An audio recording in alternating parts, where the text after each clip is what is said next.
공교육 문제가 점차 대두되고 있는 우리 사회. 만연한 학력지상주의로 인해 이 시대 아이들은 점차 교육을 거부하고 있다. 조기 유학 등 자녀들의 미래를 위한 무분별한 투자에 오히려 많은 부작용이 속출하고 있는 이 시대. 올바른 신앙교육과 인재 양성을 위해 설립된 크리스천 국제학교가 그 대안이 되고 있다. 이 시간 한국국제크리스천스쿨 유용국 교장을 통해 이 시대 위기에 서 있는 교육 문제에 새로운 대안을 보여주고자 한다.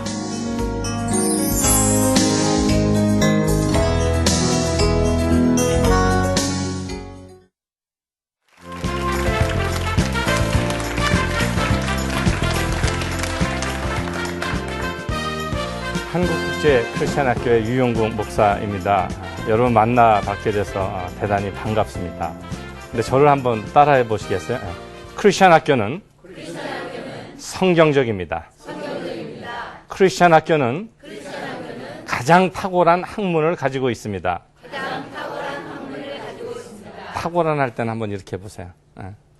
네, 크리스천 학교에는요 가장 탁월한 학문이 있습니다. 세 번째로는 크리스천 학교는 크리스천에게 권리이자 의무입니다. 제가 지금서부터 이제 그 크리스천 학교에 대해서 8강을 준비하게 되는데 처음서부터 끝까지 아마 이 세 가지 주제가 계속해서 아마 적응이 될 것입니다.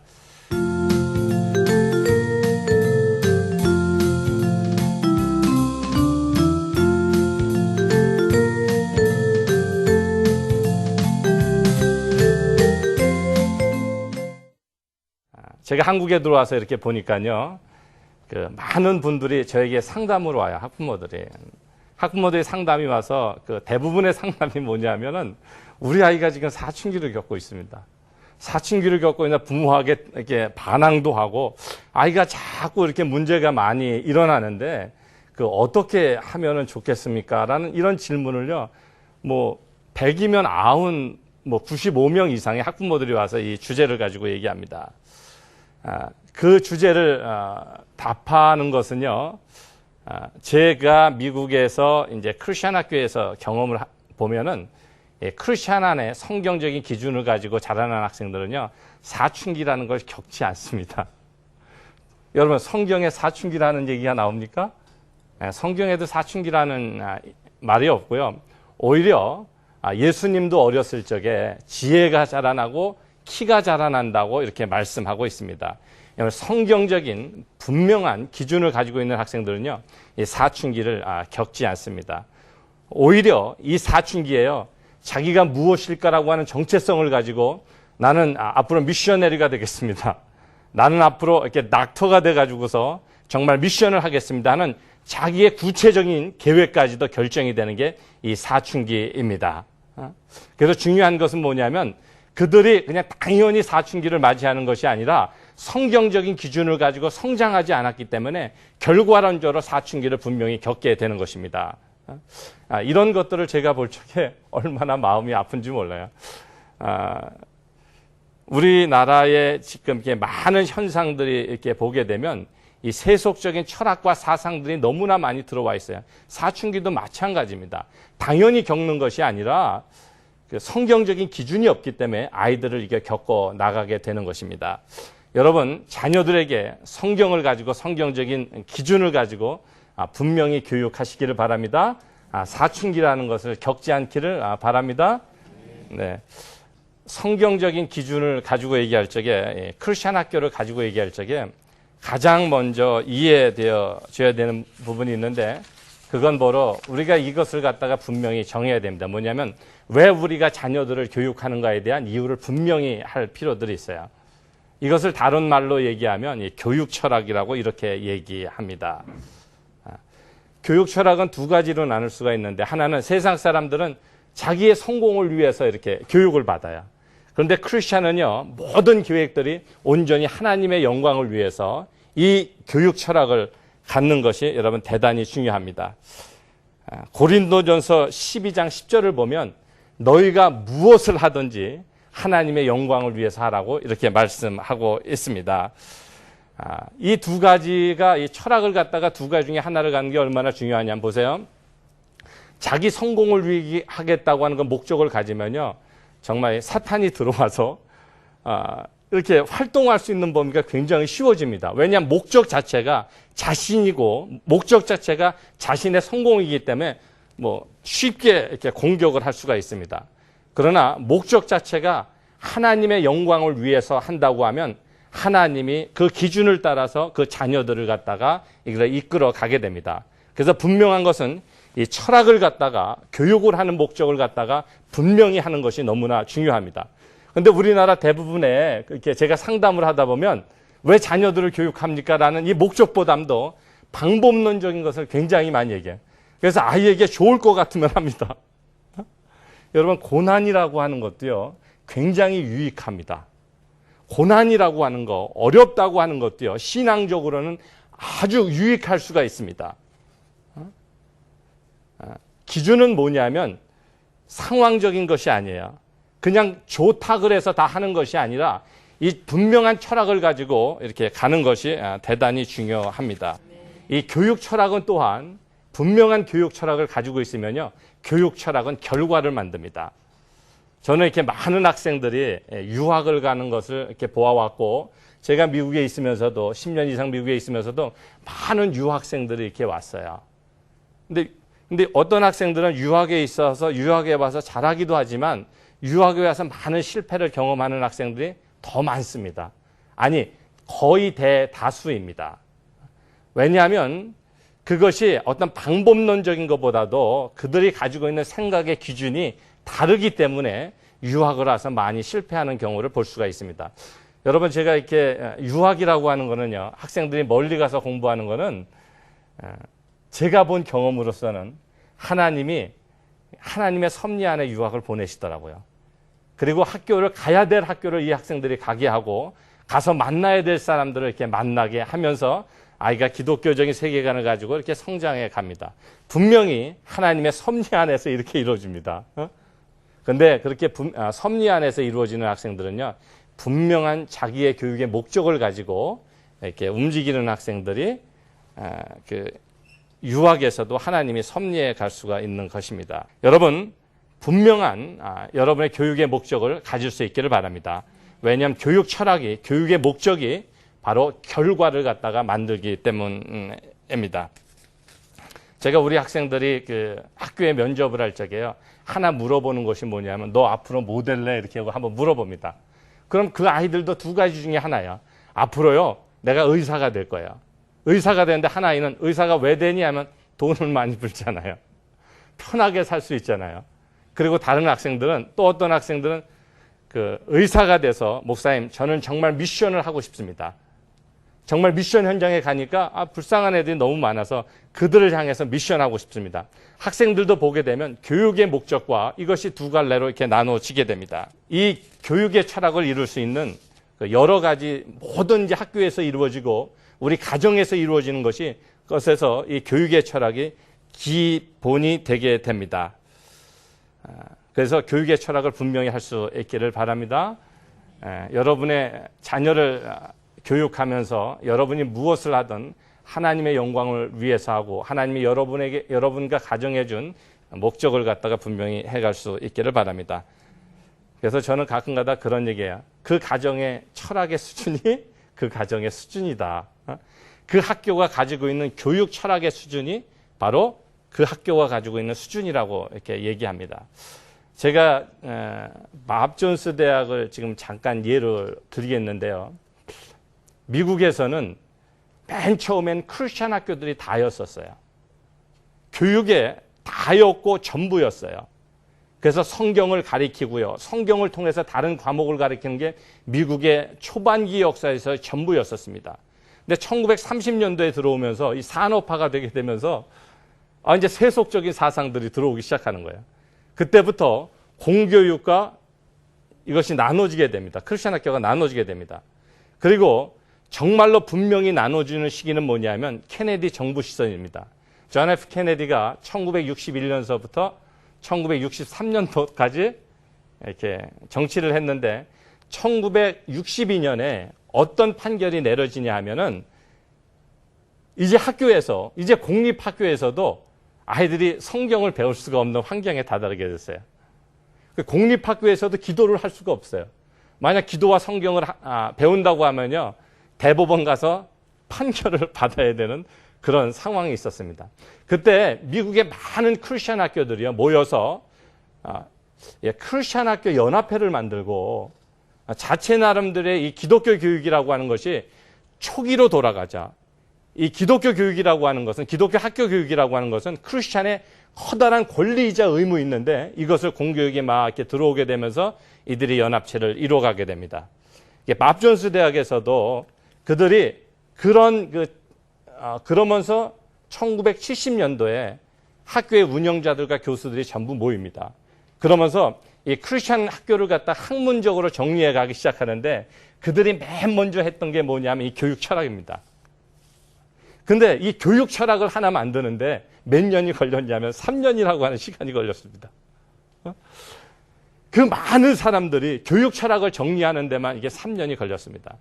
저는 이게 밥 존스 가게 되면 정말로 이렇게 참 좋은 학교다, 참 명문 크리스천 학교다라는 것을 이렇게 경험할 수가 있는데, 아무튼 그 모든 기준이 뭐냐면 이 분명한 교육 철학을 가지고 있었기 때문입니다.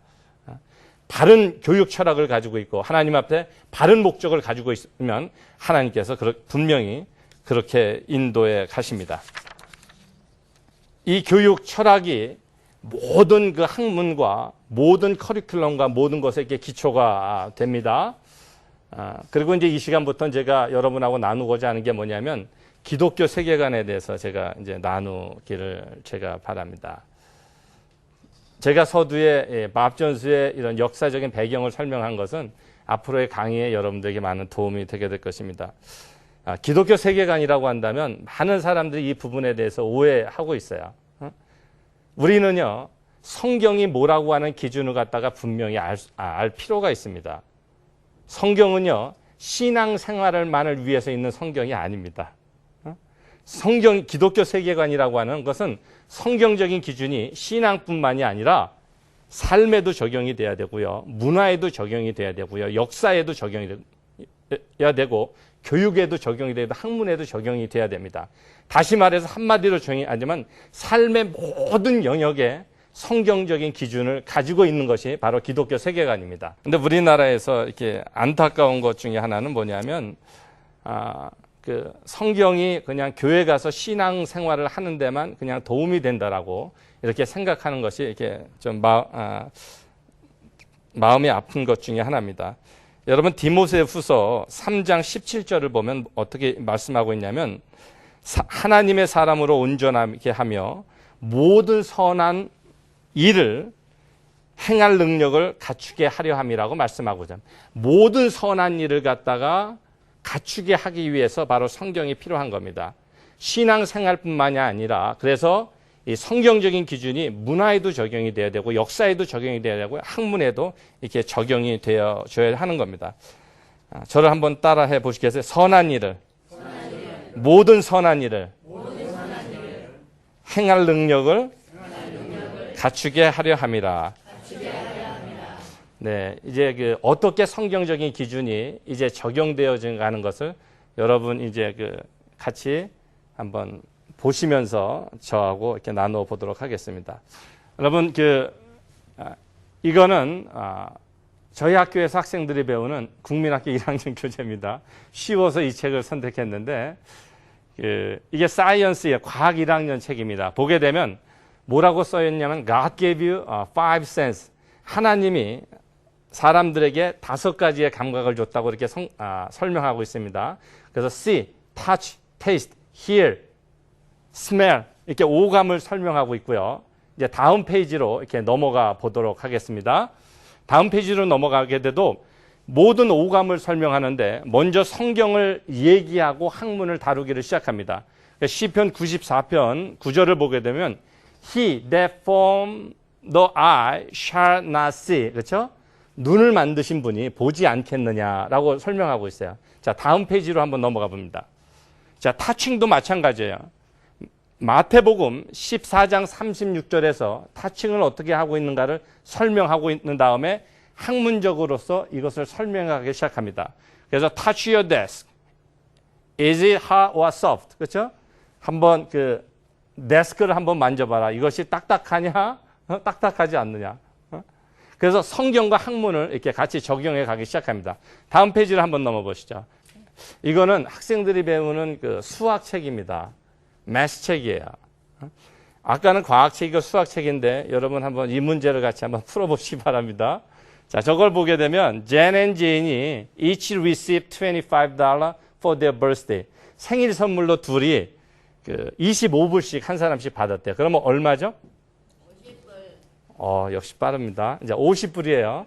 근데 밑에 보니까 45불은 은행에다가 저축을 했대요. 그리고 나머지는 11조로 하나님께 드렸다고 이렇게 얘기하고, 그러면 11조를 얼마로 하나님께 드렸나가 이게 문제입니다. 50불 중에서 45불 저축하고 나머지를 11조로 드렸으면 여러분 얼마를 11조로 드렸죠? 5불. 네, 맞습니다. 5불을 갖다가 11조로 드린 겁니다. 여러분 이게 간단한 문제인 것 같지만 아이들은 이것을 학습해 가면서요. 성경 기준을 학문으로 배울 뿐만 아니라 이걸 삶까지 적용을 하게 됩니다. 그러면서 자기도 모르는 사이에 기독교적인 세계관이 이게 형성돼 가기 시작합니다. 그런데 이것이 사이언스 교재뿐만 아니라 수학, 과학 모든 교재들이 이렇게 되어져 있기 때문에 이것을 학습하면서 자기도 모르는 사이에 기독교적인 세계관을 가져가게 되는 것입니다. 이렇게 이 문제를 아이가 풀어가면서 이 문제가 뭐 모든 과목에 걸쳐서 이 문제를 풀어가면서요. 자신도 모르는 사이에 이런 기독교적인 품성을 갖다가 자녀들이 가져가게 되는 것입니다. 어린아이들은 이게 몸으로 배워요. 그냥 읽으면서 그게 몸으로 이해되어지게 됩니다. 여러분, 그 학생들에게 제가 여러 가지 지도를 해보는데요. 미국의 1학년, 2학년, 3학년 가정에서요. 성경 과목에서 아이들이 배우는 게 그때 이미 구원이라든가 성화라든가 계약이라든가 칭이라든가 이런 개념을 갖다 학습합니다. 그러면 어떻게 국민학교 1, 2, 3학년 애들이 칭의와 성화를 어떻게 아냐고 이렇게 얘기하는데 제가 이렇게 학생들을 오랫동안 경험으로서 보면요. 초등학교 1, 2, 3학년 때 그 개념을 가장 정확히 이해합니다. 11조라고 하는 개념, 구원이라고 하는 개념, 칭의라고 하는 개념을 어렸을 때 가장 이렇게 먼저 적응을 하게 됩니다. 이렇게 교재를 통해서 아이들이 스터디하면서 자신도 모르는 사이에 기독교적인 세계관을 갖다가 기독교적인 정체성을 가져가게 되는 것입니다.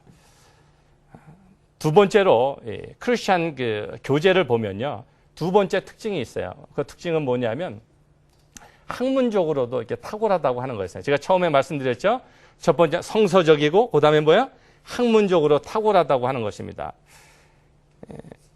그 도표를 갖다가 여러분 하나 보시면 도움이 될 텐데 이 도표를 보게 되면 어치브먼트 테스트에서 미국에서 실시하는 가장 일반적인 시험에서 교재를 가지고 공교육 교재를 가지고 그리고 여러 교재를 가지고 공부했을 적에 학생들의 학문적인 평가가 어디가 가장 높은 것을 갖다가 이게 표시한 도표입니다. 맨 위에 있는 게 바로 밥 존스 교재를 가지고 학생들이 스터디했을 적에 결과를 갖다가 이렇게 나타난 거예요. 근데 학생들의 결과를 보게 되면 일반 공립 교재가 아닌 밥 존스 교재가 가장 우수한 성적으로 아이들이 시험 스코어를 받는 것을 볼 수가 있습니다. 이거는 또한 뭐를 얘기하는 거냐면 크리스천 학교의 학문이요. 일반 학문보다도 오히려 탁월하다고 하는 것을 증명하고 있는 것입니다. 어떤 분들은 크리스천 학교 가면은 대학은 못 가는 줄 알고 크리스천 학교는 그 학문적으로 기준이 없는 줄로 이렇게 생각하고 있는데 여러분 절대로 그렇지 않습니다. 제가 말씀드리지만 성경은 학문에 이렇게 기준을 갖게 됩니다. 우리 그 어린 자녀들이 보게 되면 학문적으로 이렇게 공부를 열심히 하기를 원합니다. 공부도 열심히 하고 타의 모범이 되고 하여튼 의욕적으로 모르는 것을 가지고 하기를 학부모들이 이렇게 바라고 있어요. 정말 우리 자녀가 하나님의 리더로서 정말 잘 자라났으면 좋겠어요. 근데 그 방법은 여러분 굉장히 심플합니다. 왜냐하면 하나님의 영광을 위해서 하면 되는 것이고 하나님의 영광을 하기 위해서 하나님을 닮아가면 됩니다.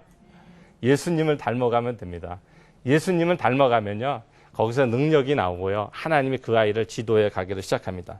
제가 학부모들하고 이렇게 상담을 하다가 보면 여러 가지 문제를 다 내놔요. 뭐 이렇습니다, 이렇습니다, 이렇습니다. 다 하는데 결국에 그것이 하나로 뭉쳐지는 것은 뭐냐면은 예수님을 닮으면 모든 것이 한 번에 해결이 되어지게 됩니다. 정말 문제는 뭐냐면 정말로 어떤 문제가 있을 적에 상황을 여러분 얘기하면 안 됩니다. 어떤 주변을 얘기하는 것이 아니라 여러분의 가정이 여러분이 정말로 예수님을 닮아가게 되면 그 문제를 하나님이 풀어가게 되는 겁니다. 저는 특히 그 어린아이들이 성경을 공부할 적마다 보면은 얼마나 이걸 하면서 자기의 이렇게 하나님의 성품을 닮아가잖아요. 성경을 읽어가면서 하나님의 지식이 쌓여가면서 하나님을 닮아가게 되잖아요. 하나님의 닮아가게 되면서요. 능력이 나타나고 그것만으로서도 하나님의 영역이 넓혀가기를 시작하는 것입니다. 근데 제가 우리나라에 있어서 정말 안타까운 것 중에 뭐냐면 이 성경이 학문에 적용되는 것이 이게 너무나 없다고 하는 거예요. 여러분 한번 서점에 한번 가보세요. 서점에 가서 이런 일반 크리스천 학교 서점에 가더라도요. 크리스천 자녀들이 읽을 만한 책이 없어요. 다 성인들을 위한 책만 있죠. 그런 책들조차 없어요. 얼마나 마음이 이렇게 아픈지 몰라요. 아무튼 이런 학습을 반복해가면서 하나님의 품성을 닮아가고 그리고 하나님의 이렇게 제자로 성장해 가게 되는 것입니다. 여러분 정말로 기도해 줄 수 있기를 바랍니다. 우리나라의 기독교적인 학문과 교육이 이 땅에 이렇게 자리 잡을 수 있도록 기도해 줄 수 있기를 바랍니다. 제가 어렸을 적에 하나님한테 정말 감사했던 게 있어요. 그건 뭐냐면 저희 집이 교회하고 이렇게 붙어 있었어요. 붙어 있어 어렸을 때 그러니까 저는 놀던 것이 교회 마당에서 놀았고요. 매일같이 그냥 교회 마당하고 붙었으니까 목사님도 뵙고 성도들을 만났던 게 저에게는 커다란 축복이었습니다. 저는 그 교회론이라고 하는 것을 배울 적에 저는 신학교에서 배우지 않았습니다. 미국에서 석사 박사하면서 교회론을 배우지 않았습니다. 지나서 생각을 해보니까 교회론이라는 것은 어렸을 적에 교회에서 그냥 뛰어놀면서 많은 교회 일들을 보면서 교회론이 이렇게 배우게 됐습니다. 여러분 정말 어린 시절에 그 어린 아이부터의 교육이 여러분 대단히 중요합니다. 어려서부터 기독교 세계관을 가지고 아이들이 성장하는 것이 여러분 대단히 중요합니다. 정말 이것을 위해서 여러분들이 기도해 줄 수 있기를 바랍니다. 네, 마지막으로 여러분에게 질문을 제가 있으면 받도록 이렇게 하겠습니다. 질문 있으시면 혹시 질문해 주시기 바랍니다. 네. 예, 제 생각에는요, 우리 아이들이 살아가는 곳은 결국 믿지 않는 사람들이 주로 사는 세상인데, 네네. 이렇게 기독교 교육 환경에서만 교육을 받게 되면 네네. 나중에 우리 아이들이 어떻게 세상 속에서 리더로 자랄 수 있을지 네네. 궁금합니다. 네, 이런 것들이 이 질문이 굉장히 중요한 질문인데요. 이 정도 질문할 정도면 굉장히 수준이 있으신 분입니다. 아주 많이 고민했다고 하는 그런 그 증거인데 이것이 어떻게 보면 미국에서도 이 크리스천 학교를 시작할 적에 많은 학부모들이 가지고 있는 공통적인 그 의문 중에 하나입니다. 그런데 분명한 것은 뭐냐면 여러분 한번 그 나무를 한번 비교해 봅시다. 나무가 이렇게 성장해 가는데 어렸을 적에는요 비바람을 안 맞는 게 오히려 나아요. 왜냐하면 비바람을 만나서 한번 꺾이면요 그렇게 성장하든지 아니면 아주 정상적으로 성장하지 못합니다. 어렸을 적에는요, 어떤 그냥 꽃밭이 올라가서, 그리고 나무가 완전히 컸을 적에는, 그때는 뭐 비바람이 쳐도 이렇게 괜찮습니다. 이거와 비슷한 원리입니다. 아이들이 정체성이 생겨나고, 이런 시기에는 성경적인 기준을 가지고 아이들이 성장하는 게 대단히 중요합니다. 이것은요, 이미 제가 미국에서 오랫동안 이렇게 10여 년 이상을 하다가 보면은 대학교, 대학원 가서 하나님의 리더로 정확히 탁월하게 일해가고 사역해가지고 있어요. 근데 그 문제가 그 이유가 뭐냐면 어려서부터 이런 크리스천 학교에서 기독교적인 개념을 가지고 성장했다고 하는 것입니다. 오히려 어려서 순수하게 성경적인 기준을 가지고 성장하는 게 굉장히 탁월한 방법 중에 하나입니다. 그리고 저희 학교에서도 보게 되면 학생들이 한 달에 2곡씩이 찬송가를 암창합니다. 암창하는데 1절만 하는 게 아니라 1절서부터 4절부터 다 합니다. 그래서 졸업하기 전에 아이들이 최소한 100곡은 찬송가를 갖다가 암창하고 졸업을 합니다. 여러분, 아이들이요, 100곡만 찬송을 암창해도 이 사춘기라고 하는 걸 겪지 않습니다. 그리고 성장에 있어서 그 어린이서부터 하나님의 분명한 그 정체성을 가지고 건강하게 성장해 갈 수가 있습니다. 좀 답에 대답이 되나요? 네, 어려서부터 하는 것이 더 중요합니다. 오늘은 제가 성경적인 기준이 학교에 어떻게, 교육에 어떻게 적용이 되는가를 말씀드렸고요. 다음 강의에서는 문화에 어떻게 적용이 되는지, 정치에 어떻게 적용이 되는지, 삶의 전반적인 분야에 어떻게 성경이 적용이 되는지를 가지고 여러분들하고 계속해서 나가도록 하겠습니다. 네, 강의를 이렇게 1강을 마치도록 하겠습니다. 네, 감사합니다.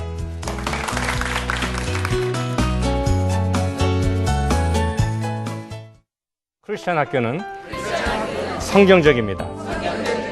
크리스천 학교하고 공립학교는 이게 엄격히 구분이 됩니다. 교사들도 다른 기준을 가지고 이렇게 뽑혀져야 됩니다. 가장 첫 번째 기준은 뭐냐면 구원에 대한 그 확신을 가지고 있어야 돼요. 두 번째는 크리스천 교사는 소명과 사명이 있어야 됩니다. 전문성을 가지고 있어요. 다시 말해서 교사 자격증을 가지고 있어야 됩니다. 하나님이요, 교사를 갖다가 이 땅에 많이 보내주실 것입니다.